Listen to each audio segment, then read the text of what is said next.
End poverty in all its forms everywhere. This is a challenge issued by Sustainable Development Goal number 1. But the COVID-19 pandemic has led to the first rise in extreme poverty in a generation. An additional 119 to 124 million people worldwide were pushed back into extreme poverty last 2020. So, what can we do to help end poverty? And what can the science, technology, engineering, and mathematics field contribute to achieve SDG-1? Hello, science fans! My name is Chona, and I'm a resident Filipina scientist. Join us in this episode where we talk about Sustainable Development Goal 1, No Poverty. One aspect of poverty is about not having enough money to meet basic needs, including food, clothing, and shelter. But poverty goes beyond that. It includes being excluded from within a society that prevents or limits proper access to education and other needs, and eventually leads to deterioration of physical, mental, and spiritual well-being. There is no one cause of poverty, and the results of it are different in every case. Poverty also varies considerably depending on the situation. Feeling poor in the United States of America is different from living in poverty in Zimbabwe. Even the poor in Metro Manila have vastly different living conditions from the poor living in the provinces or rural areas of the Philippines.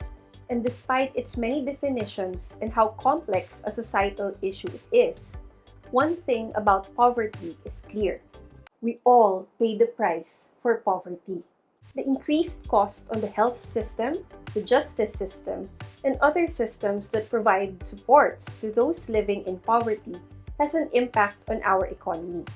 And our quality of life will not improve, at least not significantly, if a considerable portion of society is not well enough physically and mentally to make sound decisions for self, family, and community.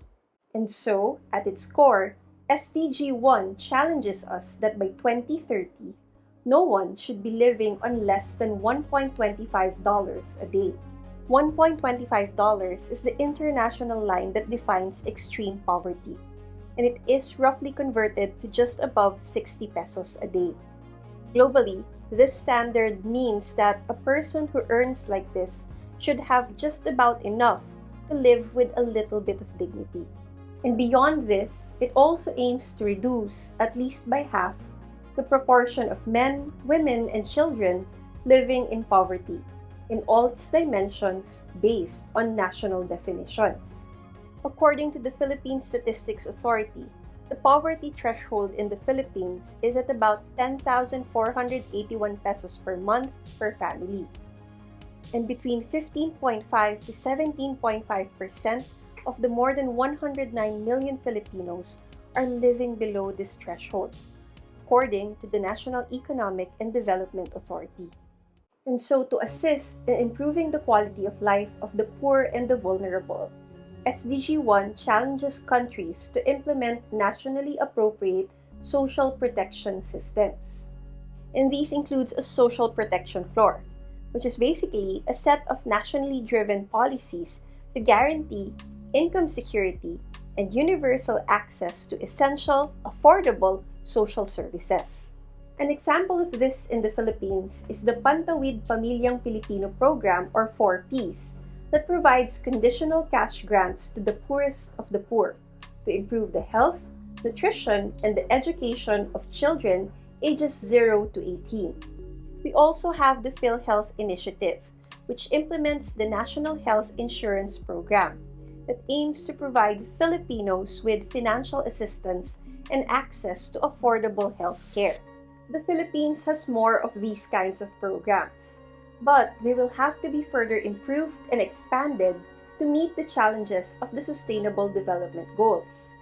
Because beyond these social protection floors, SDG-1 also calls on nations to ensure that men and women have equal access to economic resources, from basic services to ownership and control over land and property, natural resources, appropriate new technology, and financial services. And this is a huge challenge in the Philippines, given that about 70% of our farmers do not own land. And a lot of the activities to capacitate our farmers for the 21st century, including microfinancing and technology interventions, are coming from research efforts with limited funds or the private sector. Poverty and climate change are dealing multiple blows to the Filipino people, considering how much more vulnerable we are in the typhoon belt, which is why SDG-1 also includes the placement of strategies to reduce vulnerabilities and exposure to climate-related extreme events. In the Philippines, to help achieve this, we have the National Disaster Risk Reduction and Management Council, known also as the NDRRMC. This is a working group of government, non-government, civil sector, and private sector organizations that are responsible for the protection and welfare of the Filipino people during events of disaster. But given all of this, what is the status of poverty reduction in the Philippines and the world? Well, according to the United Nations, the progress of poverty reduction since 2015 has been further set back by the COVID-19 pandemic, with the global rate of extreme poverty rising in 2020 for the first time in 20 years. By 2020, only 47% of the global population was covered effectively by at least one social protection cash benefit, leaving 4 billion people unprotected. But to be fair, between February to December 2020, governments of 209 countries and territories have created more than 1,600 social protection programs as a response to the COVID-19 crisis. In terms of disaster resilience, in 2019, 12,000 disaster fatalities were reported across 72 countries and territories, which is tragic, but it is also a significant reduction from the numbers reported in 2018, which reached about 125,000 mortalities from 105 reporting countries. But we also have to worry about direct economic losses due to disasters, with $9.3 billion reported for 2019 by 67 countries and territories. So, what does STEM have to do with SDG-1 and poverty reduction? Well, one of the key factors that can help alleviate poverty is in the creation of technologies and interventions that protect from disasters. And this is where STEM can play a huge role. Through STEM, we can monitor global systems through satellite feedback, such as those from Diwata and the recently launched Mula satellite. Through STEM, we can also keep track of the changes in chemistry and biodiversity of our soil and water. And from there, we can develop applications, innovations, and technology that can help our fishers and farmers create more sustainable systems that can earn them more income.